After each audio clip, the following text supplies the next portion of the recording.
ഞാനിന്നലെ നമ്മുടെ ആരിഫ് ഹുസൈന്റെ ചാനലിൽ വന്നൊരു പാട്ട് കാണാനിടയുണ്ടായി. പാട്ടിന്റെ ടൈറ്റിൽ ഇങ്ങനെയാണ് വരുന്നത്, കള്ളപ്പട്ടിണി ആശംസകൾ. അപ്പൊ ആരിഫ് ഹുസൈൻ ഉദ്ദേശിച്ചത് നോമ്പെടുക്കുന്ന എല്ലാവരും കള്ളപ്പട്ടിണി കിടക്കാണെന്നാണ് ഉദ്ദേശിച്ചത്. നോമ്പിന്റെ അർത്ഥം എന്താണെന്ന് മനസ്സിലായിട്ടുണ്ടെങ്കിൽ ആരിഫ് ഹുസൈനെ പോലെയുള്ള നാസ്തികന്മാരെ ഇങ്ങനത്തെ ചോദ്യം ചോദിക്കൂല. നോമ്പെന്തിനാണ് ആരിഫ് എടുക്കുന്നത്, അത് നിനക്കറിയോ? അറിയില്ലെങ്കിൽ ഞാനങ്ങ് പറഞ്ഞു തരാം. ഈ ലോകത്ത് 10ൽ 3 പേരും 3 നേരം ഭക്ഷണം കഴിക്കാൻ പറ്റാത്ത ആളുകളാണ്. അപ്പൊ അവരനുഭവിക്കുന്ന വിശപ്പ് എന്താണെന്ന് മുസ്ലിം ജനതയ്ക്ക് മനസ്സിലാകാൻ വേണ്ടിയിട്ടാണ് നോമ്പെന്ന് പറയുന്ന സംഭവം എടുക്കണമെന്ന് പറയുന്നത്. അപ്പൊ നിങ്ങളെ പോലെയുള്ള നാസ്തികന്മാർക്കും മുസ്ലിം വിരോധികൾക്കും നോമ്പെന്തിനാ എടുക്കുന്നതെന്ന് മനസ്സിലായെന്ന് വിചാരിക്കുന്നു. മറ്റുള്ളവരുടെ വിശപ്പ് അറിഞ്ഞുകൊണ്ട് ഇല്ലാത്തവനിക്ക് ഉള്ളവൻ കൊടുക്കാൻ വേണ്ടിയിട്ടാണ്, വിശപ്പിന്റെ മൂലം അറിയാൻ വേണ്ടിയിട്ടാണ് നോമ്പെടുക്കുന്നത്. മനസ്സിലായെന്ന് വിചാരിക്കുന്നു. ആരിഫെ മനസ്സിലായോ? എന്നാ അതുവിടെ ആരിഫിന്റെ ചാനലിട്ട പാട്ട് കേട്ടിട്ട് നമുക്ക് കുറച്ച് മറുപടി എടുക്കാനുണ്ട്. പാട്ട് കേൾക്കുന്നതിന് മുൻപ് പാട്ടിന് ആരിഫ് അഭിനയിച്ച കുറച്ച് രംഗങ്ങളുണ്ട്, അത് ഞാനൊന്ന് ആദ്യം കാണിച്ചു തരാം, എന്നിട്ട് പാട്ട് കേൾക്കാം. ചിരി വരുന്നതാണ് ഇവന്റെ കളി കാണുമ്പോ. ഞാൻ ഇന്നലെ രാത്രി മുതൽ ഇന്ന് വരെ ചിരിച്ചതാണ്. ഇവൻ എന്താ കളിക്കുന്നത് അല്ലേ? നിങ്ങൾ നോക്കി എന്താ കളിക്കുന്നത്? ഇങ്ങനെ ആക്കണ്ട. സത്യത്തിൽ അതേപോലത്തെ ഒരവസ്ഥയിൽ തന്നെയാണ് നിങ്ങളിപ്പോ ജീവിക്കുന്നത്. തെളിയിച്ചു കൊണ്ട് നിൽക്കുകയാണല്ലേ, ഇതിന്റെ അകത്ത് ഒന്നും ഇല്ലാന്ന്. ഞാൻ നിങ്ങളുടെ ഹാർപ്പിക് ഹുസൈൻ. അതുവിടെ എന്തായാലും നമുക്ക് ആരിഫിന്റെ ചാനലിൽ വന്ന ആ ഒരു പാട്ട് ഒന്ന് കേട്ട് നോക്കാം. പിന്നെ ആരിഫിന്റെ അഭിനയത്തെ കുറിച്ച് എനിക്ക് പറയാനുള്ളത്, ടൈൽസ് ഇട്ട നിലത്ത് ചാണാനിട്ട് ചവിട്ടി പിറക്കുന്നത് പോലെയാണ് എനിക്ക് തോന്നിയത്. ആരിഫിന്റെ അഭിനയം അങ്ങനെയാണുള്ളത്. സത്യത്തിൽ ഇത് തെറ്റിയിട്ടുണ്ടോ എന്ന് പോലും ഞാൻ ചിന്തിച്ചു പോയി ആരിഫിന്റെ ഈ അഭിനയം കണ്ടപ്പോൾ. എന്തായാലും നമുക്ക് അതിന്റെ ഒരു കുറച്ച് ഭാഗം കണ്ടു നോക്കാം.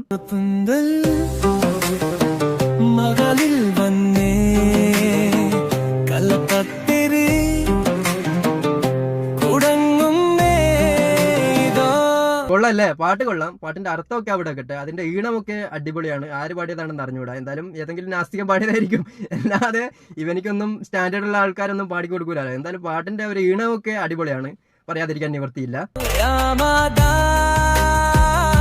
ആരിഫേട്ടാ, പറയുന്നതിനെ കൊണ്ട് ഒന്നും വിചാരിക്കരുത്. നിങ്ങളുടെ ഡാൻസ് വളരെ ബോറാണ്.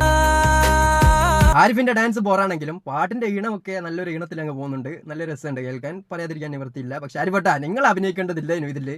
വല്ല വേറെ ആരെങ്കിലും കൊണ്ട് പിടിച്ച് അഭിനയിപ്പിച്ചിട്ടുണ്ടെങ്കിൽ കുറച്ചുകൂടി നന്നായേനെ. നിങ്ങളെ ബോറാക്കി വെച്ചിട്ടുണ്ട്.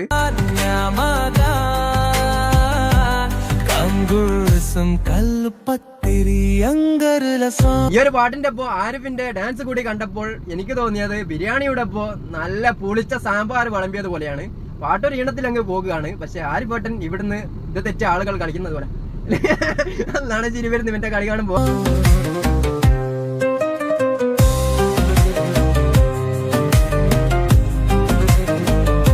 ഇങ്ങനെയുള്ള മ്യൂസിക്കിനൊപ്പം ഇതേപോലെ അങ്ങ് കളിച്ചാൽ മതി എന്നുള്ള മനോനില എങ്ങനെയാ ഉണ്ടായതെന്ന് എനിക്ക് അറിഞ്ഞുകൂടാ. ഒരുപക്ഷെ ആരിഫിന്റെ തലയിൽ നിന്ന് തന്നെ പൊട്ടിപ്പുറപ്പെട്ട ഒരു മനോനിലയാവാനാണ് സാധ്യത കൂടുതൽ അല്ലേ.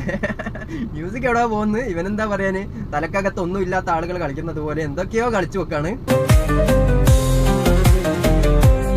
ആരിഫേട്ടന്റെ സ്റ്റെപ്പ് കാണുമ്പോ തൂറാൻ മുട്ടിക്കഴിഞ്ഞാൽ വയറ് പിടിച്ച് തടയുന്നത് പോലെയാണ്. അതായത് വയറ്റോക്ക് പിടിച്ചു കഴിഞ്ഞാൽ വയറിനൊക്കെ വല്ലാത്തൊരു അസ്വസ്ഥത തോന്നും. അങ്ങനെ ഇങ്ങനെയൊക്കെ കളിക്കുന്നതാണല്ലേ, വയറ് തടകിയിട്ട്. ഈ ഒരു പാട്ടിൽ ആരിഫേട്ടൻ ഇട്ടൊരു സ്റ്റെപ്പ് എനിക്ക് വല്ലാതെ ഇഷ്ടപ്പെട്ടു. തമാശ പറഞ്ഞല്ല, നിങ്ങൾക്കും അത് ഇഷ്ടപ്പെടാൻ സാധ്യത കൂടുതലാണ്. ഇതാണ് ആരിഫേട്ടൻ. എനിക്ക് നല്ല കഴിവുണ്ട്, കൈവേറി മോനാണ്. എന്തായാലും നല്ല കഴിവുണ്ട് ആരിഫേട്ടൻ. നിങ്ങൾക്ക് കൈവേറി മോനാണെന്ന് തെളിയിച്ചു കൊണ്ട് നിൽക്കുകയാണല്ലേ ഓരോ ദിവസം കഴിയും തോറും.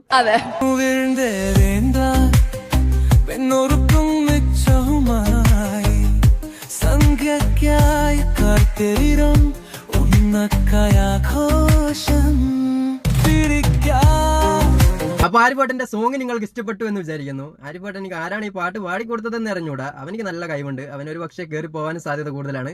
പക്ഷെ ആരിഫേട്ട, നിങ്ങൾ ഇതേപോലത്തെ സ്റ്റെപ്പ് ഒന്നും ജന്മത്തിലിടാൻ പാടില്ല, കാരണം അത്രയും ബോറാണ്. അപ്പൊ കൂടുതലായിട്ടൊന്നും പറയാനില്ല. ആരിഫേട്ടന്റെ സ്റ്റെപ്പ് നിങ്ങൾക്ക് എല്ലാവർക്കും ബോറായിട്ട് തോന്നിയിട്ടുണ്ടെങ്കിൽ തീർച്ചയായിട്ടും കമന്റ് ചെയ്യുക. എനിക്ക് തോന്നിയത് ഞാൻ പറഞ്ഞു, അത്രമാത്രം. അല്ലാതെ സോങ് മോശപ്പെട്ടതാണെന്ന് ഞാൻ ഒരിക്കലും പറയില്ല. ആ ഒരു ഈണത്തിലൊക്കെ നല്ല രീതിയിൽ അങ്ങ് പോകുന്നുണ്ട്. പക്ഷെ ആരിഫേട്ടനും കൂടി അതിന്റെ ഇടയിൽ വന്നിട്ട് കൊളാക്കിയതിനെ കൊണ്ട് സോങ് പോയി. അതാണ് എനിക്ക് പറയാനുള്ളത്. അപ്പൊ ഇതിൽ നല്ല വീഡിയോ വീണ്ടും കാണാം. സബ്സ്ക്രൈബ് ചെയ്യാം.